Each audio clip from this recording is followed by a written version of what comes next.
kako gledaš na to, da si zdaj vzor pa drugim ti? To vprašanje je res dobro, ker veliko krat razmišljam o tem, ko si mlajši in pa se učiš neke stvari in pa razmišljaš, kakšen bo ta svet, kaj bi rad počel, takrat iščeš neke vzornike in se potem recimo,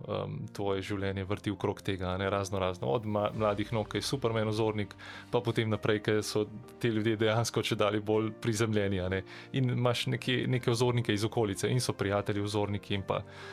danes recimo direktorji drugih podjetij ali pa lastniki drugih podjetij. Prišel sem preprosto do ene točke, ki sem si mogel reči, zdaj je pa čas, da se zavedaš, da bodo vzorniki čedalje bolj redki, a ne, še vedno bodo, ampak zdaj pa prihaja čas, pa neka odgovornost, ko pa ti postaneš vzornik.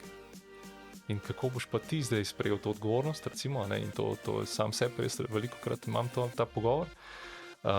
kako drugi ljudje tebe vidijo, se pravi, vse, kar počneš na moji poziciji, vedno si pod drobnogledom. A ne? Ljudje te gledajo, opazujejo, to je misija, to ni naraven proces, potem moraš s tem tudi to nekako ponotraniti pa